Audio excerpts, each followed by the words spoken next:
ዛሬ የምንገኘው በመነስቲሪያ አኮፔረመንቱሉይ ማይቺዶምኑሉ የሚባል ገዳም ነው። ይሄ ማለት የሴቶች ገዳም ነው። ዛሬ ደግሞ ትልቅ በዓል ነው በሮማኒያ ኦርቶዶክስ። እመቤታችን የቅድስት ድንግል ማርያም በዓለ ዕረፍት ዛሬ ነው የሚታወሰው ማለት ነው። በኦገስት 15 ቅዳሜ ባይውል እንኳን ዛሬ ቅዳሜ ስለዋለ ነው በዚህ ዓመት እንጂ ባለፈው ዓመት ስራም ዝግ ነው። የመንግስት መስሪያ ቤቶች፣ ባንኮች የሚዘጉበት ነው። ኦፊሻሊ እንደ ሌሎች በዓላት እንደ ትላልቅ በዓላት ነው እኛ ሀገር እንዳለው እንደ ጥምቀት እንደ መስቀል ማለት ነው። እና አሁን ግቢ ውስጥ ነው ያለ ነው። የሴቶች ገዳም በጣም ብዙ ምእመናን ነው እየመጡ ያሉት። የጸበል ቤት ነው። አፓስ ፍንሲተ ማለት የተባረከ ውሃ ወይንም የተቀደሰ ውሃ እንደማለት ነው። ቅዱስ ውሃ እንደማለት ነው። እና እዚህ ውስጥ ነው። ይሄ የጸበል ቤት ነው። ይሄ እዚህ ጋር የምታዩት ደግሞ ቅድም ጸሎት እዚህ ጋር ተደርጎ አሁን ጸበላቸውን እየወሰዱ ነው ያሉት ማለት ነው። ካህናቱ እዚህ ጋር ነበር ጸሎት ያደረጉት። አሁን ደግሞ ህዝቡ እየቀዳ ወደ ቤት እየወሰደ ነው ያለው። አሁን ደግሞ የቅዳሴው ስርዓት ወደሚያበቃበት ጊዜ እየደረስን ያለ ነው።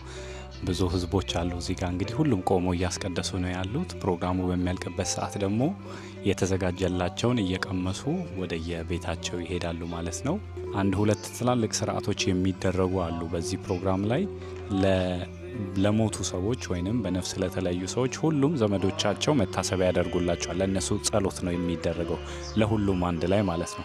ሌላኛው ላይ የሚለው ነገር ፍራፍሬዎች አሉ። ለምሳሌ እዚህ ጋር ስንወርድ ሰው ከየቤቱ ፍራፍሬዎችን ይጠጡና ያስባርካሉ። ጸሎት ይደረግበትና ለሌላው ሰው እንዲሰጥ ይደረጋል። ያ ማለት ምንድነው? ለቤታቸው፣ ለኑሯቸው፣ ለህይወታቸው ሰላሙን በረከቱን ያመጣላቸዋል ብለው ስለሚያምኑ ሁሉም ሰው ከራሱ ከግቢ ውስጥ ያገኘውን ፍራፍሬ ያገኘውን አትክልት እያመጣ ጸሎት ያስደርጋል፣ ያስባርክበታል። ከዛ ለሌሎች ይሰጣሉ ማለት ነው።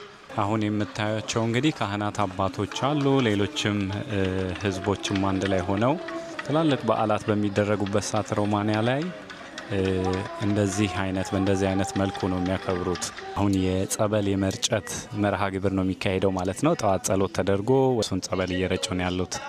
አሁን እንደምታዩት በጣም ብዙ ሰዎች ከየአካባቢው መጥተው ነው እዚህ ጋር እንግዲህ የጸበል መረጨት ላይ እየተሳተፉ ያሉት። በጣም ከሩቅ የመጡ ሰዎች ናቸው።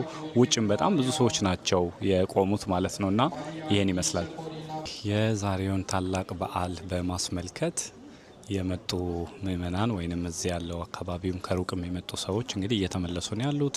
ስዕለታቸውን የሚያስገቡ ስዕለታቸውን እየጻፉ እያስገቡ ነው። እዛ ጋር ደግሞ የሙት ዓመት የሚያዘክሩ ደግሞ እየመጡ እያዘከሩ ነው ያሉት እንደምታዩት። ከታች ደግሞ ራቅ ብሎ እዛ ጋር ጃንጥላ ውስጥ የሚታየው ፍራፍሬዎችን የተወሰኑ አትክልቶችን እያመጡ የተባረኩትን ማለት ነው ለሌሎች ምእመናን ይሰጧቸዋል ማለት ነው። ለሚፈልጉ ሰዎች በነፃ ነው የሚሰጧቸው።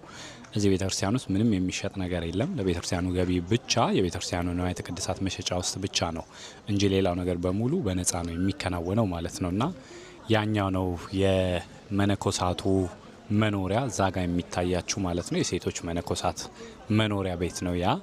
አይ ቲንክ በጀርባም በኩል አለ። ዙሪያውንም አንድ የዞር ብለን እናያለን። እነዚህም ከቤተ ክርስቲያኑ ጀርባ ያሉት ተጨማሪ የመነኮሳት የሴት መነኮሳት መኖሪያ ነው። በነገራችን ላይ ካህናት አባቶች እዚህ የሚመጡት ለአገልግሎት ብቻ ነው የሚኖሩት። ግን እዚህ ግቢ ውስጥ ሴት መነኮሳት ብቻ ናቸው። የሚገርመው በእያንዳንዱ በራቸው ላይ የቅዱሳን ሐዋርያት ሰማዕታት የነሱ ስዕል ነው ያለው በራቸው ላይ እና በጣም ነው የሚደንቀው። በተለይ ቅዱስ እንድርያስን በጣም ነው የሚወዱት። በጣም ትልቅ ቦታ የሚሰጠው በሮማኒያ ኦርቶዶክስ ዘንድ ማለት ነው። በጣም ትልቅ ቦታ የሚሰጠው ቅዱስ ነው። ስፍንቱ አንድሬ በሚሉት ማለት ነው። እና የሱም ስዕል አለ።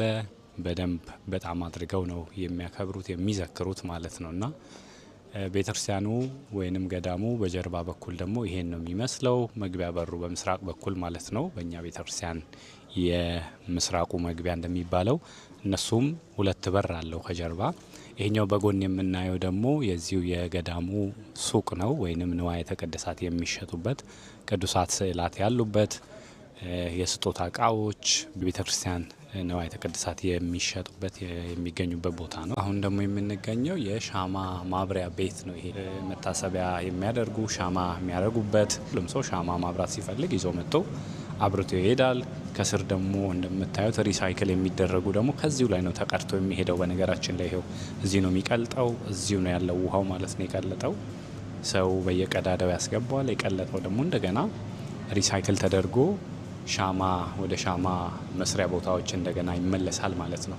ዛሬ እንግዲህ አዶርሚር የማይቺ ዶምኑሊ ወይንም የእመቤታችን የቅድስት ድንግል ማርያም የፍልሰታ ወይንም እረፍት በዓሏን በማስመልከት እዚህ በአኮፔረመንቱ ላይ የሴቶች ገዳም ማለት ነው ፍሎሬስት በሚገኘው የነበረን ቆይታ ይሄን ይመስላል።